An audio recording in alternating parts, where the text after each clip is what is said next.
Halo semuanya, Assalamualaikum warahmatullahi wabarakatuh. Salam sejahtera bagi kita semuanya. Bertemu lagi dengan saya Haris di channel YouTube Hariska Vlog Playlist Info Bansos.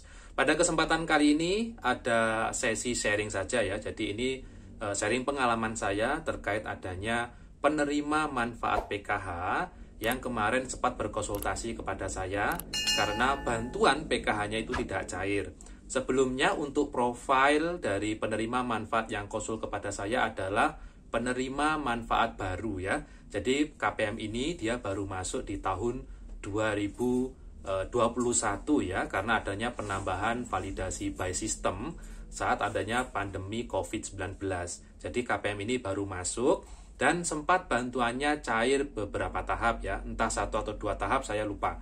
Yang jelas pada tahap berikutnya yang bersangkutan mengaku bantuan PKH-nya itu tidak cair, sehingga yang bersangkutan datang ke kantor untuk menanyakan terkait bantuannya dan berkonsultasi kepada saya.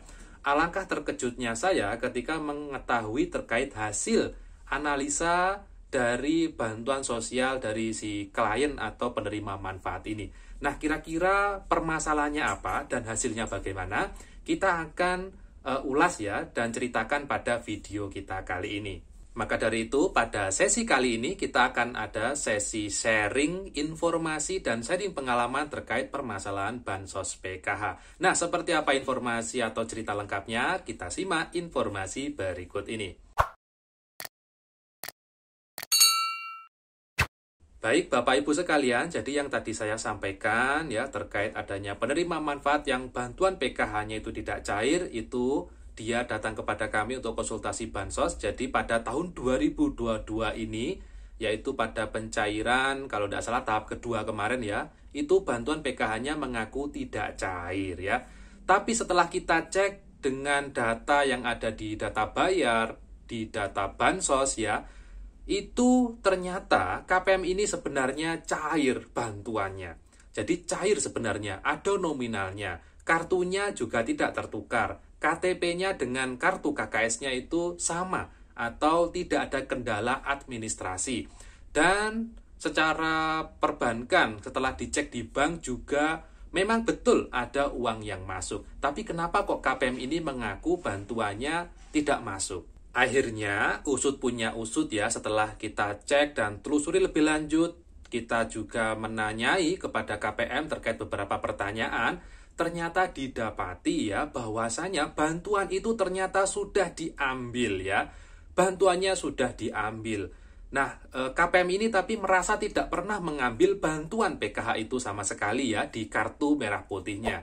Setelah kita telusuri lagi, ternyata kartunya kala itu sempat dititipkan kepada anggota keluarganya. Jadi kartu ini sempat dibawa oleh seseorang di keluarga itu, ya, pernah dibawa. Dan mungkin dugaan kita bantuannya mungkin diambil oleh anggota keluarga ini. Karena kartu yang sempat dibagikan itu belum dilakukan perubahan PIN. Jadi PIN-nya masih PIN standar dari bank ya, sehingga mungkin ke anggota keluarga ini mengetahui atau bahkan di kartunya itu tertulis PIN, sehingga anggota keluarga yang memegang kartu itu ya, nah itu memanfaatkan kartunya untuk diambil uangnya ya. Berikutnya setelah kami temukan adanya fakta itu, ternyata betul ya, ternyata betul KPM ini atau penerima manfaat yang konsul kepada saya ini juga mengakui bahwasanya kartunya sempat dititipkan ke anggota keluarganya karena kala itu dia titip untuk meminta tolong mengambilkan bansos, dan disampaikan kala itu bahwasanya katanya bansosnya tidak cair sehingga yang diserahkan hanya kartu saja. Tapi ternyata bansosnya itu cair ya, sebenarnya cair. Ada buktinya di data bayar, ada berikut dicetak rekening koran di bank itu ada riwayatnya. Masuk tanggal berapa, diambilnya tanggal berapa, itu ada semua ternyata. Sehingga kesimpulannya ya yang bisa ditarik dari cerita saya itu, kesimpulannya ternyata bantuannya itu cair. Bukan tidak cair ya, jadi bantuannya cair tapi bukan dia yang ngambil ya. Karena kartunya itu dititipkan ke anggota keluarga yang lain ya. Dan anggota keluarga yang dititipi kartu ini ternyata tidak menyerahkan uangnya ke penerima yang asli ya. Jadi ini mungkin juga pelajaran bagi penerima manfaat semua, khususnya bagi penerima bansos PKH ataupun BPNT ya. Hati-hati jangan sampai Anda memberikan kartu merah putih Anda itu kepada orang lain ya. Kami juga pernah menemui kasus kartunya itu digadaikan karena mungkin terlilit utang ataupun ada pinjaman sehingga untuk jaminannya adalah kartu merah putih. Jangan sampai itu ya. Kalau ada yang menemui seperti itu, hati-hati saja. Bantuannya bisa terhenti atau bahkan dihapus. Dan alangkah baiknya bagi Anda penerima manfaat PKH ya, kalau bisa jangan menulis PIN ATM KKS-nya di kartu Anda ya. Jadi PIN-nya jangan ditulis di kartu. Takutnya nanti kalau kartunya mungkin hilang, jatuh dan sebagainya, kan nanti orang yang menemukan kartu ini ya bisa jadi kalau dia baik akan dikembalikan, tapi kalau ada niatan buruk ya kartunya akan diambil, dan kalau ada bantuan di dalamnya juga akan diambil karena dia tahu PIN-nya ya.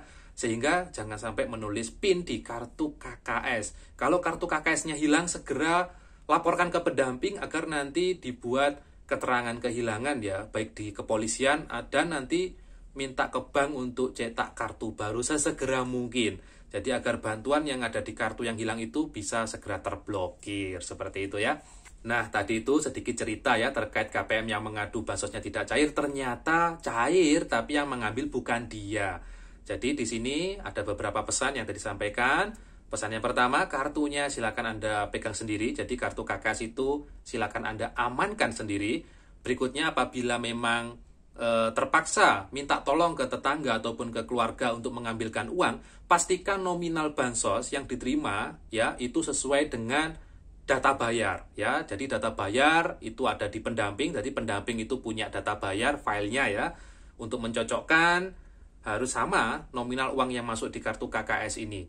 Jangan sampai ada pemotongan. Jadi kalau Anda ngambil di agen juga jangan sampai, pastikan ya, jangan sampai ada pemotongan sepeser pun. Kalau ada admin ya itu lumrah ya, mungkin admin 2.500 atau 5.000 ya. Tapi kalau pemotongan sampai 50.000 itu tidak wajar. Laporkan hal itu ke pendamping, atau mungkin kalau tidak sempat ke pendamping, bisa langsung laporkan ke dinas sosial di kabupaten atau kota Anda setempat. Intinya, kartu KKS itu Anda jaga baik-baik ya, disimpan, jangan sampai hilang atau jangan sampai diserahkan kepada orang lain. Baik ya, mungkin itu sedikit cerita terkait pengalaman saya berhadapan dengan penerima manfaat. Semoga kisah ini bisa memberikan manfaat bagi Anda semua. Ketemu lagi dengan saya Haris di video saya berikutnya. Ya, mohon maaf juga kalau ada kesalahan kata dan ucap, dan wassalamualaikum warahmatullahi wabarakatuh.